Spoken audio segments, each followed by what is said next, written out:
It's like you can feel it in the testicle. It feels like a pebble. You've had something like that? No, I mean I know a guy who had. Well, no. Well, it's not a friend funny of mine business. had it. Had it. Yeah. It can start as a tiny little How pebble. did it feel? Well, it was just a little hard. I told him that he should go and get it checked out for sure, because I can't tell just like. Right. And that's, I mean, I'm just kidding. It is difficult for...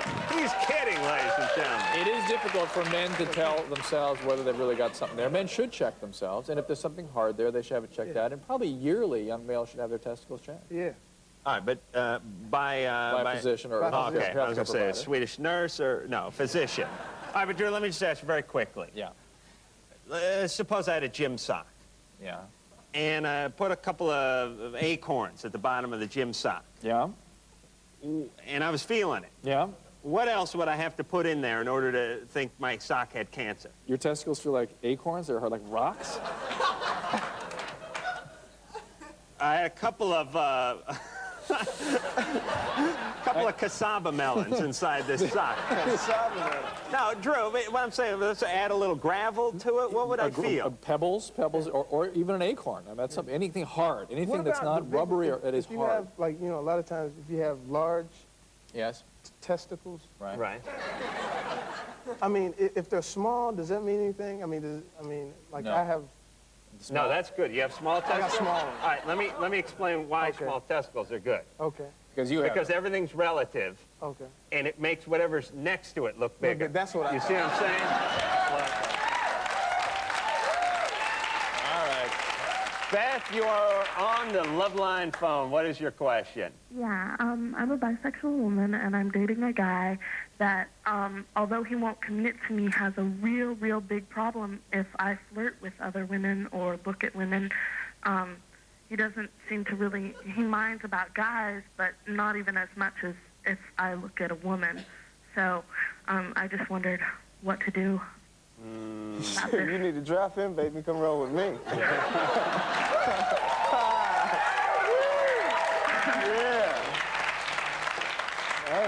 He's not trying to, a lot of guys who date bisexual women immediately try to get them into the threesome. Exactly. I offered. He gave me this stunned look. Stunned? He backed away from me and said, "No way." Like Was it no way like I won the lottery? No way! No, it was a don't creep me out kind of thing. Oh, okay, because this guy needs a CAT scan. Wouldn't you agree, Jamie? He's sensitive. Drew, this is a medical problem. He has a tumor. That's right. He wants to have a committed, real relationship with her, and anybody else that comes into that mix is going to destabilize that relationship. He's afraid he's going to lose you, and he probably will. The question really is, are you capable of being in a close, committed relationship like that? No, that's the thing, is when I ask him about it, he won't, he has specifically said, you know, he breaks up with me occasionally, says, I need my space. When you ask about being committed? Yeah, and he, like, freaks out and does this weird boy thing that I don't understand. All right, let me tell you something about the weird boy thing. It turns into the weird male thing. He's 22. It's going to go right on in the weird grandpa thing in about 50 years. It just keeps going, just different names. All right, I say you got to tell this guy to poo or get off the pot. I mean, he's trying to manipulate her, he's trying to control her, then he doesn't want to commit. It's just a lot of chaos in this relationship. He's very ambivalent. Do you like men more than you like women? Yes. Okay. You just like a little spice happening. Well, all right. I don't know how we can wrap it up except to say that if I don't know. What, Drew? It's just if 818-34. No. If this relationship isn't working for whatever reason, the relationship may need to end. Yes. Move on and hook up with a woman folk singer for a while.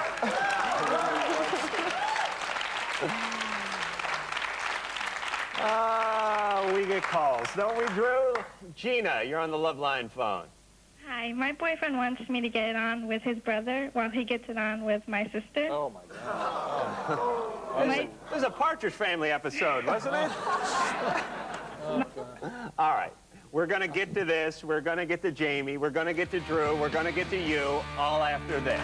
Machine Good. We've got some answers. Drew, what's the number? You can actually fax your questions to 213-860-2532. That's 213-860-2532. back with more Loveline with Jamie Foxx. He's got himself his own show on the WB Yes, ma'am. Sir. network. Yes, and Dr. Drew has sort of half a show on a bizarre cable station, so don't try to compete with Jamie, Drew. When we left off, we were speaking to Gina, who's on the Loveline phone. Gina, you still there? Yes. As I recall, your boyfriend wants to sort of play musical chairs sexually with the family, right? Yeah. You know, I got to get right past all of our, I hope, shared outrage about this call. I mean, yeah. I don't want to speak for anybody. But why, Gina, would you be involved? You're 18. Why would you be involved with somebody that is so terribly abusive towards you? What's that all about? What was your upbringing like? How did anything happen to you when you were younger? No. Nothing? Nope. And yet you've been in this relationship with this guy for how long? 9 months. And now he all of a sudden wants you to be with somebody else. But yeah, and the worst part, he says if I don't do it, he'll leave me. That's not the worst part, Gina. That is the best part of this. This guy needs to go. Yeah. He's done. There's something wrong. I don't know if we'll have time to get into what's up with you, but there's some reason that you pick abusive guys. This is a terribly abusive situation. Well, maybe it's just coincidence, Drew. He just turned out to be abusive. Well, you know, they look cute. You know, guys don't wear hats that say abuser. That's true. That's true. But yet people's subconsciouses tend to, you know, it's attraction is sometimes the sickest part of our psyches that bring people together. And so I'm just finding myself being strangely attracted to you as you're saying that, Drew. As I said. But, you know, the best thing that could happen to you, Gene, is that this relationship ends. So obviously all you have to do is not do that crazy thing he's asking you to do. Don't do it. Yeah, and that's Don't do it. So because, thanks for your call. And especially if he hangs it over your head, because when I tell girls that I want them to do that, I don't say I want to break up with them right after that. I try to work it out. All right, Jamie.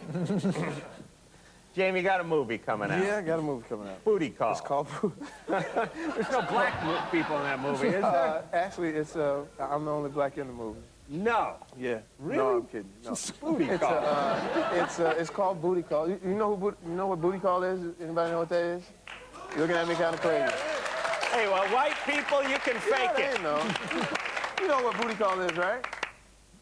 Tell the uninformed whiteys. Tell us uninformed crackers what booty call. Booty call is when you're riding around late at night. It's 2 o'clock in the morning, and you call the girl and you say, "Hey, look, you know, I'm in the neighborhood," that type thing. Can we just skip the movie, skip the... Drew, you've been on the Booty Call, haven't you? Yeah. Casey, you got a call for us? Casey, what's your question? Hi. In the past, my girlfriends haven't had any problems achieving multiple orgasms, but my most recent girlfriend would have one, and then she'd push me away and start acting really strange. Sometimes she'd start shaking or crying. And I asked her if she's ever been abused, and she said no. What does she tell you the problem is? She basically doesn't really answer me. She just says it's the way she acts. Is it just that she is upset emotionally, or is it she is uncomfortable physically in some way? It seems like she's upset emotionally because, I mean, she starts crying. But how long have you been with her? For about 2 years. How's the relationship going? It's too much passion, I believe. Too much? Either I'd get jealous or she'd get jealous, and too much passion? Yeah, it's too much passion. That's like there's no such thing. That's like too many fries with the burger. You mean? You never make that complaint. You mean you fight? Yes, we did. Is there physical violence there? No, nothing physical. So there's just some kind of conflict between you two. Maybe she's crying about that and just is uncomfortable. She cries after she orgasms. She cries. You know, you got to remember. Yeah. Guys got to remember this. Look, no, that's not that. It is that. It is that. The fact is that... Do we have to explain the Booty Call principle again? Jamie's crying.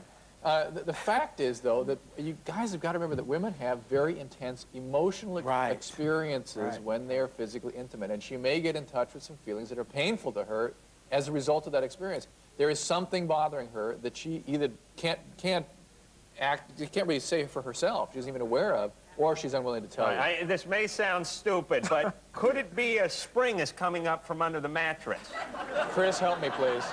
Yeah, I do actually have something to say in regards to that. It sounds to me like maybe she's just afraid of the fact that she's like giving up so much, because when a woman has an orgasm, it's like such a letting go and like that he's in control, and that may be what's so scary for her, is that she's not in control anymore. It's completely giving all the power to him. All right, but let me explain something to the women as far as the orgasm goes.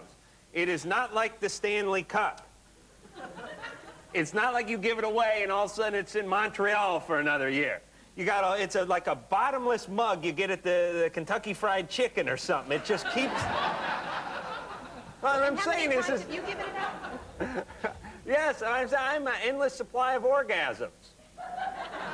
I'm a bottomless well. Oh, for men? For men and for Yeah, women. right. Oh, Okay, Adam. Okay, Adam. All right, but no, not that I've ever given. How many times have you had an orgasm in one night? How many times? Is there a mass time have you had? Personally? Your personal best. With me? With a woman? Your personal, Adam, your personal in one night. How many orgasms have you had? I'll give two answers to this. My personal best for a woman, as far as I know, is about 3. Now, a sick day in junior high, home from school, I'm into the double digits. I want pictures. I'll sell I want them to you. pictures, videotape. All right, so Casey, I hope this little discussion helps you a little bit, but what you've got to do is find a way to get her to open up and to try to explain to you or get in touch for herself with what these feelings are. All right, now Chris, did Chris have a question for us as well? I believe she did. Hi again, how are you? Okay, I have Joel here now for you. I'm not sure how many orgasms he can have in one night, but he does have a question for you.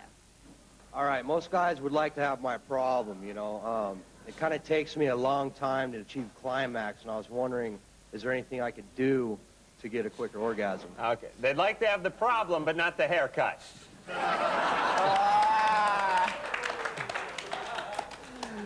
Stop masturbating. All right, so what do you think? He has to stop masturbating so much. Just kind of give it a rest. Just go a couple of weeks. I'm serious. I'm being honest. If you want the real truth, because when you masturbate a lot, you become desensitized to the sexual, stimulus. So if you masturbate maybe 3, 4, 5 times a day, or if you never go a few days without having sex, then you really not, you have to be hungry for it. You have to build up so you can explode, after. But I mean, Thanks, Chris. Thanks, Joe. As far as we're going with that one, guys. All right, Sarah. Yes. You have a question for us. Yes. I was going out with this guy for a year, and we broke up. And I've had an HIV test done, and I got negative results. But my question is there an incubation period if he's HIV positive? Drew, you know the answer to this. And we will give you the answer to this, Sarah, right after this commercial.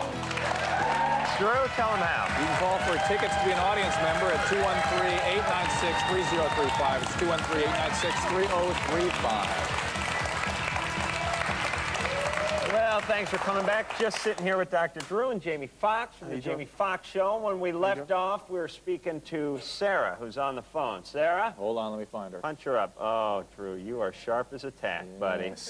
All right, now Sarah had a question about HIV, right? Yeah. And what was the question again? Is it, are you worried that you could have it? Well, no, I had a test done, and I got negative results. And you understand that to really be 100% certain, you have to be retested in 6 months, because there is a window during which time the antibody could be being produced. You could actually have the virus, but not have detectable levels of the antibody around. 6 months? 6 months. That's like a sliding door, Drew. It's not a window. It is what it is. All right. Thank you, Mr. Uptight. Is that the question, Sarah? You're worried that you might still have it? So you're just saying 6 months since the last time that I've slept with this person? You should be retested. That's correct. Okay. Does he have it? I don't think so, but, he was cheating on me, and I haven't spoken to him since. I see. Well, one of the things you might want to do is get him tested. That might well, they're broken up, so he may not be willing to do that. Right, we're not even talking anymore. I think you can rest assured and be reasonably confident that you do not have it, but to be 100% sure, get retested in 6 months, okay? Okay. All right, sir. Thanks. And you can use those tests they take at home now and send it, right? Absolutely. All right, Lily, you're in the audience somewhere? Right here. Oh, look at that lovely blonde bob you're sporting. What is your question? Well, every week I go to the same club and I go dancing, and I go up on the platform and I dance on the platform, and every week, never fails, some drunken slob guy comes up and tries to bump and grind all over me. All right, and first off, I'm no drunk. Yes, drunken slob guy tries, yes. He tries to bump and grind all over me, and Right. I like to dance by myself, and I'll tell him no thank you, and I'll get called a bitch and a tease, and he'll go walk away. All right, but why don't you dance at home if you like to dance by yourself? And in fact, that's actually the right question, though, because that's exactly right. Because if it really were not about other people, you would do that at home, alone. Yeah, but it's not as fun. But see, my problem is, am I doing something wrong? You are sending out a message. Yes, in the course of getting your needs met, you're sending out a message that people could easily misinterpret. And let me tell you what that message is. Now, wait a minute. She's not doing anything wrong. You're not doing anything wrong, but you have to expect that there may be consequences of what you're doing, and just be prepared to deal with it. I think, learning to say no to people is not a bad skill. But if I'm polite about it, why are they so rude to me? Because they're slobs. They're drunk. First of all, I have something to say. Can I say something really quick? Oh, Women for should be able to go Christ's out in sake. clubs. Women should be able to go out in clubs and dance and have a good time and not be bothered. No, but, no, that's right. They're drinking and they're horny. They're like Adam and they're horny. They are going to come up to you and they're going to say stuff. No, I don't agree with but the best thing to do is just to tell them that you're a lesbian. That's what I do. I just say I'm a lesbian. But Chris ain't lying. That's the deal. Hey, Adam. All right, settle in. Boy. Settle down Boy. with your alternative lifestyle over there.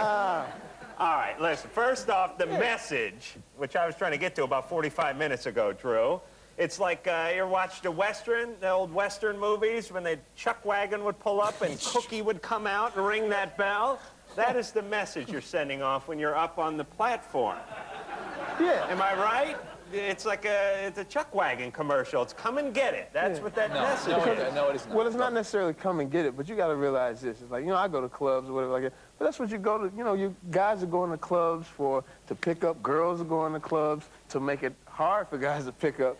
And you guys play a certain little game. You want to dance and everything, and I understand what you're doing. But maybe if you weren't on the platform, maybe if you were down in the crowd, or maybe if you were somewhere where you was just, kicking it by yourself, nobody would bother you. on the floor.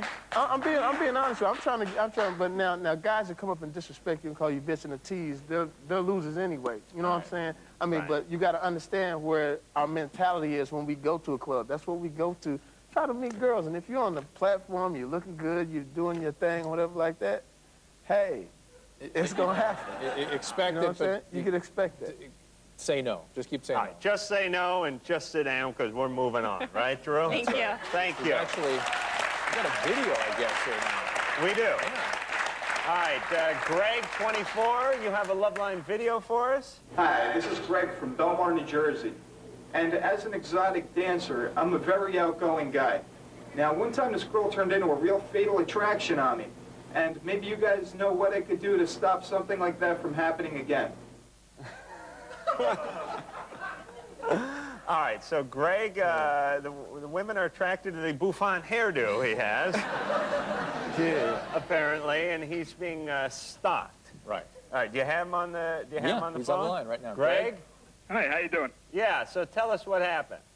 Okay, well, what happened, one time I was at a bachelorette party, and I was giving out my business cards and telling them where I'd be performing next, and a few of the girls showed up at the next male review. I talked to them, thanked them for showing up, but the one girl was acting like I invited her because I was interested, and she got kind of mad because I wasn't giving her as much attention as she thought she should be getting. And so at the end of the show, the DJ said where we'd be performing next, and the girl must have followed me home. Yeah, right. Yeah, right. Well, because I got all kinds of crazy love notes left on my van. On your van? Who would have known Greg drives a van? All right, so Greg, but real fast. I know this is apropos. What is your gig? What do you dress up as? You do the cowboy thing? Usually a cop. My hair's all cut short underneath, and then I put it all up in a hat and stuff. Put it up in a hat. Greg, how long has this been going on for? With her? Yeah. It all happened within like a 3-week period. And it stopped now? after I called the cops, I found her sleeping in my van. Well, Greg, look. You can't leave your van open, brother. But I live in a very quiet community. Greg, there are people out there who are not well. I mean, there are a lot of mental illness in America, sorry to tell you.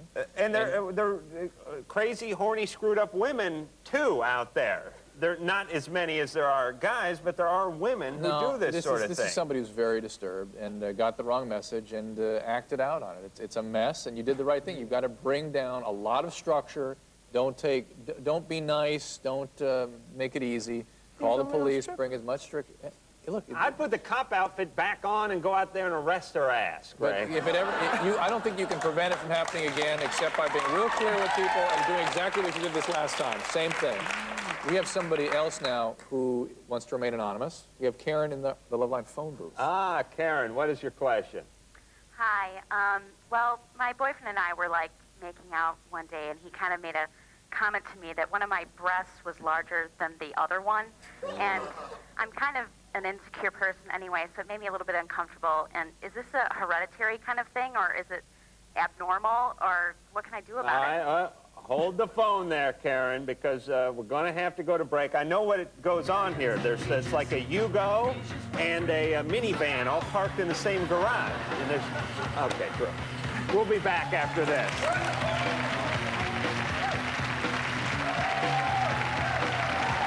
Okay. Here we go. In 3, 2. First line?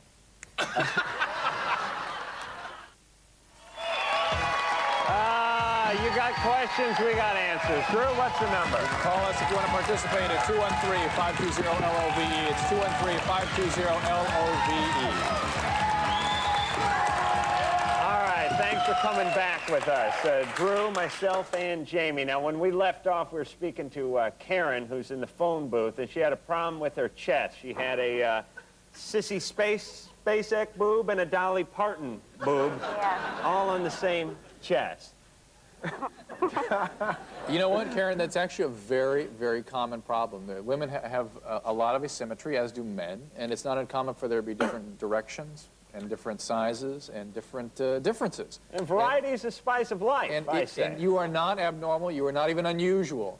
If it's something that's terribly sort of cosmetically out of context for you, plastic surgeons are well equipped to be able to handle this either by reducing one or augmenting the other. Yeah, bring the one up to the other one, though. Don't go Thanks, down. Adam. That's wonderful. But it is something relatively simple to take care of if it bothers you, but it is not abnormal. It's very, very common. Okay? Yeah, thanks a lot. Thanks for calling. All right, Karen. Yes. Give her and her chest a hand. All right, we're going back to our field correspondent, Chris. Chris, you there? Hey, yeah, I'm out here. I have a question here. It's Shannon, who's 22. She's got a question for you guys. Okay, I've heard that when some women orgasm, they excrete a lot of fluid. I want to know what that is. Drew, now we know what this is, don't we? Well, there's two possibilities. One is it's just normal secretion. I mean, women have the ability to produce stuff down there, and that's normal. The other, like a true doctor. I don't want to, there's no point in getting into real specifics because it's a normal phenomenon. The other thing, though, that can happen is something called female orgasmic incontinence, and women can actually urinate during it's also called run like hell syndrome. So it's something that's normal and nothing to be worried about, nonetheless. Either way, it's something that can happen, it's something that's normal, and nothing to worry about. Gabriel's in our audience here somewhere. There we go. Gabriel, you got a question? Yeah, I've heard that there's certain breathing techniques that one can use, a man can use to prolong his sex. My question is, what are they? And if they work, where can I find out about them? I don't know anything about breathing techniques, but there are sort of muscular training techniques, something called the Kegel exercises that can work for both men and women, and sort of give people increased control over their orgasmic function. How do you do the Kegel exercise, Drew? You may want to grab a pad and pen for this. The Kegel. You know. Yeah, all right. Is that like the Macarena? No, it's not like the Macarena. Try to explain that on TV. All right. The Kegel exercise is done, and if I'm correct, yep. It's like you start going to the bathroom. Urinating, right. It's like interrupting. But you stop. It's like interrupting your urinary flow. But you can't use your hands, right? You cannot use your hands, Adam. That is correct. And no salad tongs or nothing, right? Nothing. And really, those same muscles you would use to do that, you contract 10 brief contractions and then 10 longer contractions and do several sets of that several times a day. And that confers some control for some people. Yeah, but at the beginning, don't practice like in the theater. Make sure you're like in the shower or something, because you don't want, if you're wearing like linen slacks. All right, throw you. Linen slacks. All right, so Gabriel, work the Kegel. You can practice right now. We'll put a tarp down. And thank you, Gabriel. Give him a hand. All right, Jamie. Yes, sir. Before we leave, tell us a little about the CD. CD music, we did it about a year and a half ago. What I do is I combine music with my stand-up, go out on the road with it. The title of the album is called Peep This. It's got a little love, making music on there. You're classically trained pianist, aren't you? I said pianist. Yes. Pianist. Classically trained. It's like the music and the comedy kind of goes together, because comedy is like, rhythmic type thing. And so doing the music and the comedy at the same time. We're almost done with the show, sure. But we haven't found out much about Jamie yet. Big family, small family? Actually, I was adopted, grew up in Texas, small town, came to L.A., got a job. You came as an actor? I was playing the piano in college. I was doing like classical piano. Then I came to L.A., started doing stand-up in the comedy clubs, got seen by a few people. And, so you were studying music in college? Studying music in college, and then the jokes came first, and, my grandmother was on me about doing the music, and how come you can't go back to the music, baby, and everything like that. And then I tell her how much they pay telling jokes. Well, that's okay. You get to the music when you can. Pull up the Mercedes in front of Grandma's house and honk the horn. Exactly. So what I'm trying to do is combine the both. Like back in the day, in order to be considered a real star, you had to be like Sammy Davis Jr., sing, dance, do the whole thing. So we're trying to bring the best of both worlds together. Are you guys, what are you going to do? I mean, you're going to go out and tour with the music? Well, I already did that with the stand-up. What we're going to do is we're going to do a soundtrack on Booty Call. Mm-hmm. And we're going to do some funny things. I think myself and Tommy Davidson are going to get together, because he sings also. Do some funny things together, like different titles of songs that we have that are just funny, like I'm Too Juicy to Make a Sandwich. And are you married now, single? Am I married? No, I'm single. I'm single. Single. I got a living color question. Yeah. Right. Now, you must have beat out hundreds of people. Yeah. To get that role. Yeah. And what did you do for your audition? How long did you have? Well, the audition, it was like I had to do stand-up. At first, it was we were just auditioning, just doing different pieces from the show. And then we went and did stand-up, and then that's where I involved the Wanda character in my stand-up. And a couple of other characters that didn't get a chance to be seen on In Living Color, because there was so many cats. You had Jim Carrey, you had Damon Wayans, you had all those cats. So now on the Jamie Foxx show, I'm going to bring different characters back. Right now I'm doing a character called Tyrone Koppel, which is a black version of Ted Koppel. It's hilarious. And it's real funny, and it's a scream. That's our new character. And what we're going to do is introduce a character each year, not to make it monotonous to where it's like, it turns into a sketch, comedy, but do a character a year and make it real, fun. All right, so you get a chance to stretch your wings a little. Yeah. All right. Jamie Foxx, I want to thank you for coming out. It was our pleasure. Make sure and see the Jamie Foxx Show. 9:30s, Wednesday nights on the WE Network. Thank you, Chris Magaha, for helping us out tonight. Hey, guys, thank you. I'm off on my booty call. Good night. Good night. And until next time, this is Adam Kroll for Dr. Drew saying mahalo.